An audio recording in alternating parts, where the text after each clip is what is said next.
apa, kita sepakat aja nanti dalam tari puasa kita ketokkan palunya. Kami Indonesia orang tidak beradat, cukup orang berbudaya saja.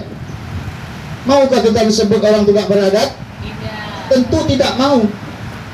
Tetapi kenapa adat kita kebelakangkan di saat sekarang ini? Ada apa? Ini perlu pertanyaan besar bagi kita. Berarti penilaian saya, mudah-mudahan salah penilaian saya ini. Ada pihak-pihak terselubung, setuju atau tidak setuju, mau atau tidak mau, suka atau tidak suka, kita ada yang memutar balikkan di pusat sana.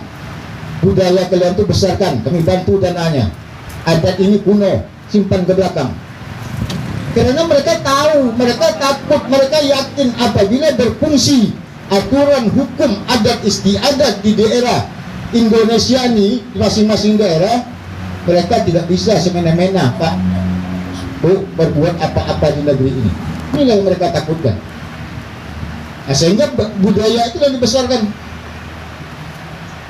Saking membesarkan budaya itu, pemerintah dua kementeriannya yang membidangi kebudayaan itu, Kementerian Pendidikan dan Kebudayaan, Kementerian Pembinaan Kemasyarakatan dan Kebudayaan. Adat satu huruf pun tidak ada di pusat itu.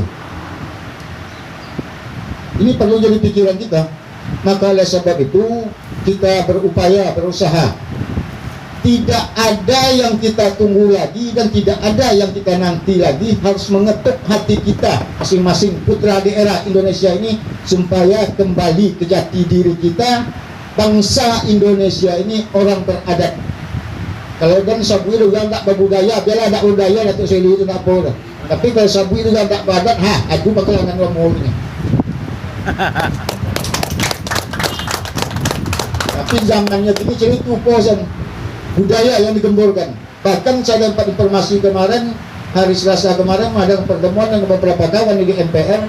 Kementerian Pendidikan dan Kebudayaan sekarang ini menganggarkan dana untuk kebudayaan, film-film luar, apa namanya, sejarah-sejarah luar, 5 triliun setahun. Sementara adat istiadat dan budaya lokal dinonkan anggarannya. Nah, kami selalu laporkan, mungkin kami akan audiensi nanti dengan kementerian itu, ada apa maunya itu. Apakah kita harus pergi ke barat sana semua Indonesia ini? Ini mesti kita pikirkan bersama. Lalu selanjutnya, mungkin Lentari ini agak berbeda Pak Ibu dengan organisasi lain. Organisasi lain, contoh seperti organisasi partai politik, itu juknis juklaknya dari pusat, dari DPP ke bawah. Sementara Lentari ini kita balik dari bawah ke atas.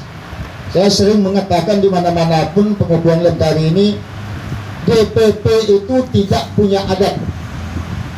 Adat itu adanya di daerah kita masing-masing. Lentari itu tugasnya membangunkan, menjagakan, menyampaikan supaya terbit adat istiadat di daerah kita masing-masing. Maka oleh sebab itu perbedaannya organisasi kita ini dengan organisasi lain, kita ingin nanti ada namanya Perdakda, peraturan adat daerah sesuai dengan adat istiadat kita masing-masing. Contoh umpama salah satu, di daerah kita ini terkenal dengan adatnya bersandikan syarak, kitabullah dan sunnah rasul.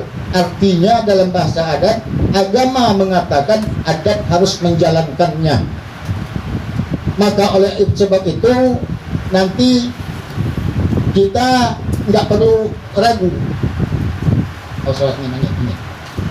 Mumpung saat ini sekarang undang-undang mengakui keberadaan, memperlakukan, memfungsikan, mempergunakan kembali aturan hukum adat istiadat kita berlakukan.